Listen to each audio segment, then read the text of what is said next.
किन परिस्थितियों में, किन कारणों से मेरा टिकट कटा। मेरे ही पार्टी के अंदर ही नहीं बल्कि पूरे एनडीए के कार्यकर्ताओं में नाराजगी है।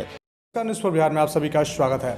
विधानसभा चुनाव की घोषणा के बाद से प्रत्याशियों के मन में बेचैनी थी कि टिकट किसको मिलेगा।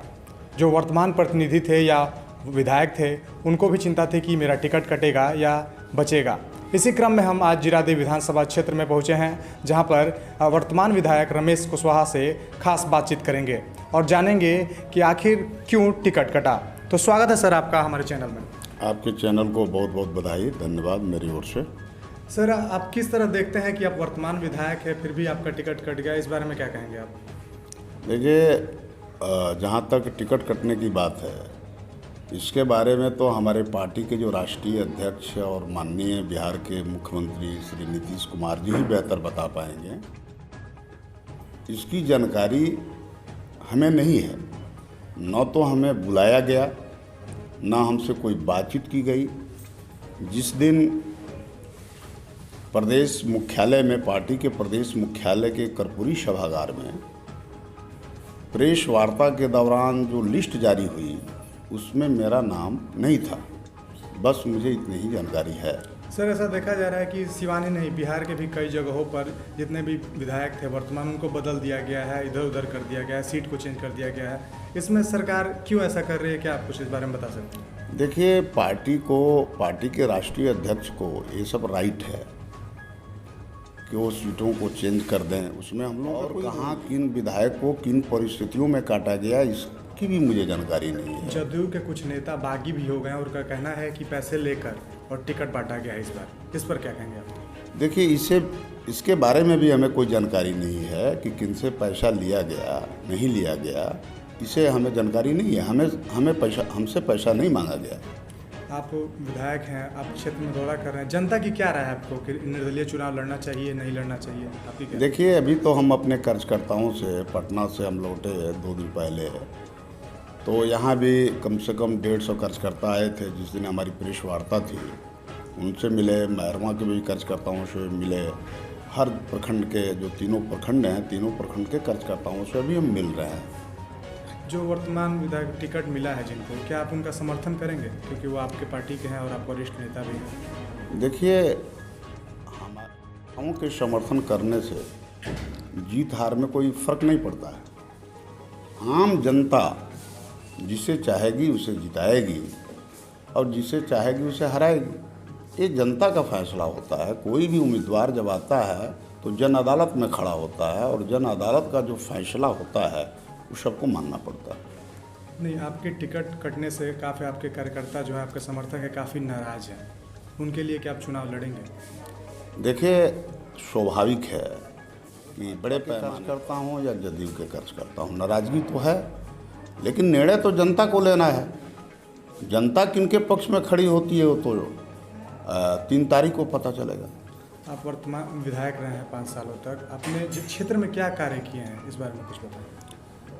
देखिए, सबसे बड़ी बात यह है कि हमारे यहाँ मैरवा में मेडिकल कॉलेज 568 करोड़ 84 लाख की लागत से बन रहा है। ये बहुत बड़ी उपलब्धि है, उसका शिलान्यास भी हो गया। मैं समझता हूँ कि बिहार के राजनीतिक इतिहास में जब से पार्लियामेंट्री चुनाव हो रहे हैं, इतना बड़ा पैकेज एक विधानसभा क्षेत्र में, जीरादेव विधानसभा क्षेत्र में शायद ही कभी आया हो। इसके अलावा लगभग 300 करोड़ से ऊपर का काम ग्रामीण कार्य विभाग से हुआ है मेरे क्षेत्र में। हमारे विधानसभा क्षेत्र के सभी गांवों को पक्की सड़कों से हमने जुड़वाने में सफल रहे। अगर आपको टिकट नहीं मिला और आप निर्दलीय चुनाव मैदान में उतरते हैं तो युवाओं के लिए आप क्या करेंगे यदि उतरते हैं तो? पहली बात तो ये है कि हम इस पर निर्णय ही कोई नहीं लिए हैं, उतरना है कि नहीं उतरना है। जब उतरना होगा उस समय हम संदेश देंगे कि युवाओं के लिए हम क्या करेंगे। अभी तो हम ये निर्णय ही नहीं लिए हैं कि हमें चुनाव लड़ना है। अभी तो इस पर हम अपने साथियों के साथ मंथन कर रहे हैं। जब हमको उतरना होगा उस समय बताएंगे। आपके जो समर्थक नाराज हैं आपको टिकट नहीं मिलने से, उनके लिए क्या कहेंगे आप?